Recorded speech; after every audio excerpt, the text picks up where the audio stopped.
दोस्तों, कठोर सजा देने में मशहूर अंग्रेज हुकूमत की सजाओं में एक मशहूर सजा थी काला पानी की सजा। दरअसल जिन कैदियों को तिल तिल कर मारना होता था, उनके लिए अंग्रेजों के पास सेल्यूलर जेल का अस्त्र होता था। यह जेल अंडमान निकोबार द्वीप की राजधानी पोर्ट ब्लेयर में बनी हुई है। इसे अंग्रेजों द्वारा भारतीय स्वतंत्रता संग्राम के सेनानियों को कैद रखने के लिए बनाया गया था, जो कि भारत की भूमि से हजारों किलोमीटर दूर स्थित थी। दोस्तों, काला पानी का भाव सांस्कृतिक शब्द काल से बना हुआ माना जाता है, जिसका अर्थ होता है समय या फिर मृत्यु। यानी काला पानी शब्द का अर्थ मृत्यु के स्थान से है, जहाँ से कोई वापस नहीं आता। आपको बता दें कि इस जेल की नींव सन 1897 में रखी गई थी और यह 1906 में बनकर तैयार हो गई। इस जेल में कुल 698 कोठरियां बनी थी और इन कोठरियों में 3 मीटर की ऊंचाई पर रोशनदान बनाए गए थे, जिससे कि कोई भी कैदी दूसरे कैदी से बात न कर सके। और इस जेल का नाम सेल्यूलर रखने के पीछे भी एक वजह है। दरअसल यहाँ पर हर कैदी के लिए एक अलग सेल होती थी और हर कैदी को अलग ही रखा जाता था, ताकि वह दूसरे कैदी से बात न कर सके। ऐसे में कैदी बिल्कुल अकेले पड़ जाते थे और वह अकेलापन उनके लिए सबसे भयानक होता था। आइए आज के इस वीडियो में हम जानते हैं कि इस जेल में कैदियों के साथ कैसा व्यवहार किया जाता था और उनकी दिनचर्या कैसी होती थी। दिन भर कोल्हू के बैल की तरह जोता गया एक कैदी लात घूंसे खाने के बाद रात में जेल के अपने कमरे में सोया ही होता है। तभी एक बड़ी सी घंटी की बजने की आवाज सुनाई देती है। सूरज अभी उगा नहीं है, लेकिन उठना मजबूरी है, नहीं तो गार्ड आकर उठाएगा और साथ में कोड़े भी बरसाएगा। और आपको बता दें कि सुबह उठने के बाद यहाँ पर करीब 700 कैदियों के लिए निर्वित होने का समय केवल 1 घंटा निर्धारित है। नहाने के लिए पानी नहीं है और पीने के लिए जैसा पानी मिला है उससे कोई भी आदमी मुंह धोने से भी कतराए। और इसके बाद आती है खाने की बारी, जिसमें हरे रंग के पानी के ऊपर तैरते हुए कुछ पत्ते बर्तन में डाले जाते हैं, साथ में कीड़े वाली दाल, लेकिन मजबूरी है, खानी पड़ेगी। अब खाने की औपचारिकता के बाद समय आता है काम पर जाने का।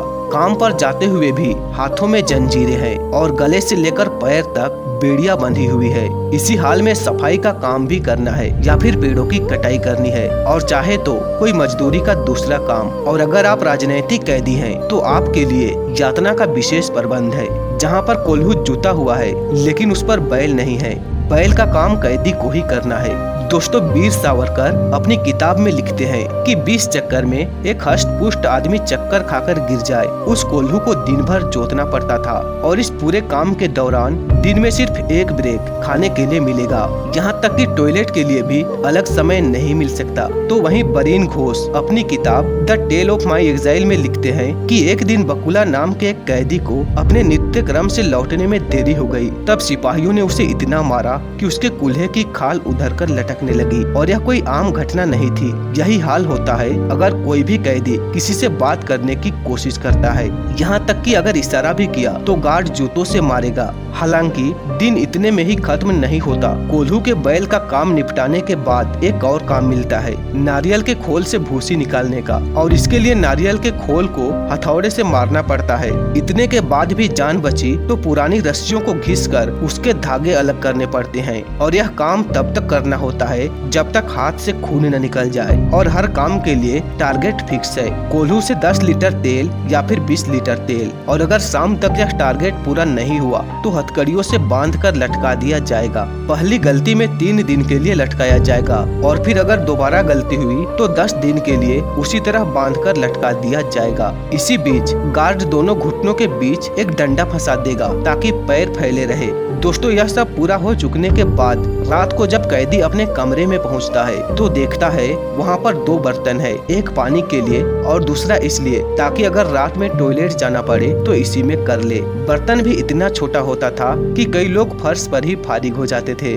जून की गर्मी हो या फिर दिसंबर की ठंड, सोने के लिए सिर्फ नंगा फर्श उपलब्ध हुआ करता था, लेकिन लोग इतने थक जाते थे कि उसी पर ही नींद आ जाती थी। इसके बाद दूसरा दिन भी ठीक उसी तरह शुरू होता था जैसा पिछला दिन शुरू हुआ था। यानी जब तक इस जेल में रहना है बिल्कुल नरक जैसी जिंदगी ही काटना है। और दोस्तों, इसी तरह के कठोर यातना को झेलते हुए भारत के वीर स्वतंत्रता सेनानी विनायक दामोदर सावरकर ने भी इस जेल में लगभग 10 साल बिताए हैं। आप कल्पना कर सकते हो कि जिस जेल में एक दिन बिताना भी किसी नर्क के भांति कठोर हुआ करती थी, उसमें लगभग 10 वर्ष का समय व्यतीत करना इस वीर स्वतंत्रता सेनानी के लिए कैसा रहा होगा। तो दोस्तों, आज के लिए बस इतना ही। अगर आपको यह जानकारी अच्छी लगी है तो वीडियो को लाइक और शेयर जरूर करें, और ऐसे ही वीडियोस और देखने के लिए आप हमारे चैनल को सब्सक्राइब कर सकते हैं। हम मिलते हैं अगले वीडियो में, तब तक के लिए जय हिंद, जय भारत।